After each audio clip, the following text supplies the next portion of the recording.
Lecture du livre d'Ézéchiel. Parole du Seigneur Tout-Puissant. Je ne désire pas la mort du méchant.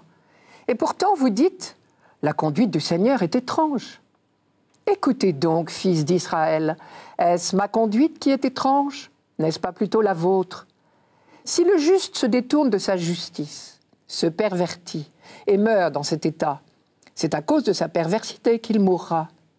Mais si le méchant se détourne de sa méchanceté pour pratiquer le droit et la justice, il sauvera sa vie. Parce qu'il a ouvert les yeux, parce qu'il s'est détourné de ses fautes, il ne mourra pas, il vivra. Pour comprendre cette prédication d'Ézéchiel, il faut se rappeler le contexte. Ézéchiel fait partie des habitants de Jérusalem déportés à Babylone par les armées de Nabuchodonosor en 597 avant Jésus-Christ. C'est la catastrophe. On a vécu toutes les atrocités d'une guerre et maintenant, à Babylone, loin du pays, la fameuse terre promise qui devait ruisseler de lait et de miel, disait-on, loin de Jérusalem détruite, loin du temple saccagé, la population décimée, on a tout perdu. La tentation est grande alors de se révolter contre Dieu. Les exilés se plaignent et ils disent « La conduite du Seigneur est étrange », ce qui signifie en clair « Qu'est-ce qu'on a fait au bon Dieu pour mériter une telle punition ?» Car à l'époque, on est convaincu qu'il y a un lien entre notre comportement, bon ou mauvais, et les événements de notre vie, heureux ou malheureux. L'idée, c'est que les bons sont toujours récompensés, les méchants sont toujours punis. Donc, s'il nous arrive un malheur, c'est parce que nous avons commis une faute.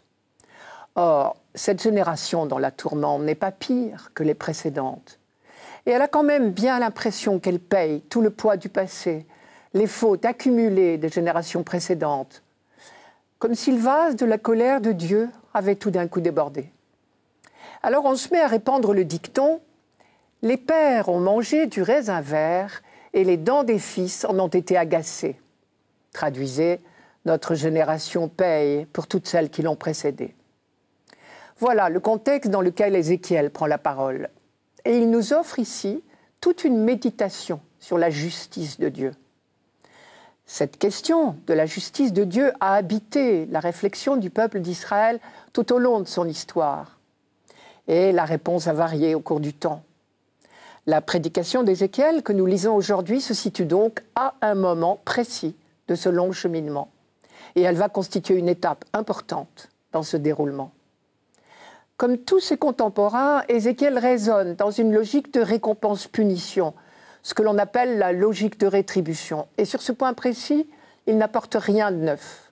L'idée, c'est que toute faute reçoit un châtiment. Tel est, croit-on, alors, la justice de Dieu. En revanche, il apporte du nouveau au sujet de ce fameux dicton sur les raisins verts. Je vous le rappelle, les pères ont mangé du raisin vert et les dents des fils en ont été agacées, c'est-à-dire que notre génération paye pour toutes celles qui l'ont précédée. La nouveauté apportée par Ézéchiel consiste à dire « Non, le dicton sur les raisins verts est faux. On ne paye pas les fautes de ceux qui nous ont précédés.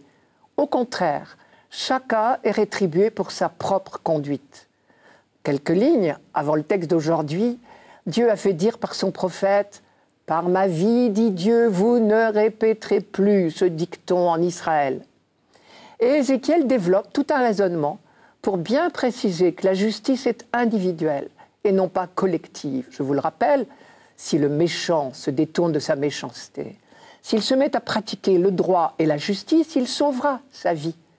Parce qu'il a ouvert les yeux, parce qu'il s'est détourné de ses fautes, il ne mourra pas, il vivra.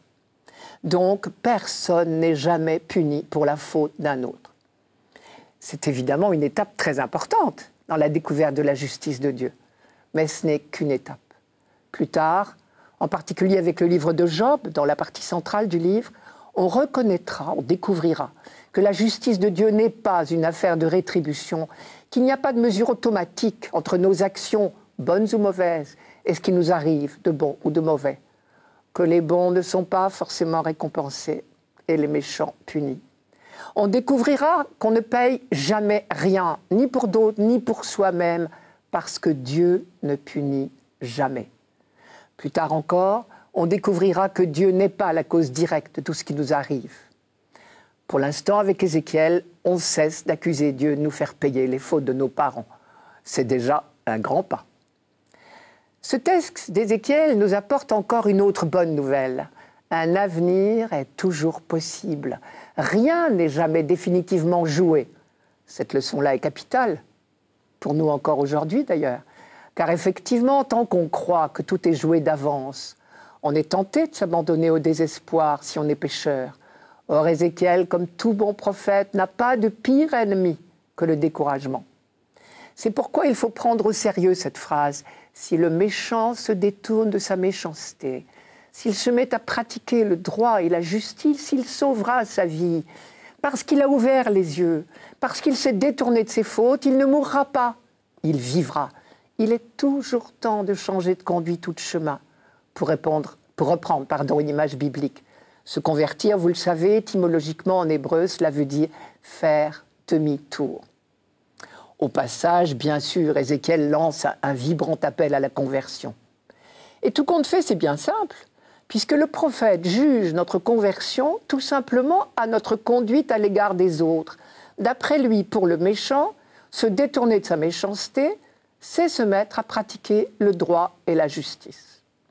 Reste une question, c'est la fameuse phrase « Si le juste se détourne de sa justice, il mourra à cause de sa perversité ».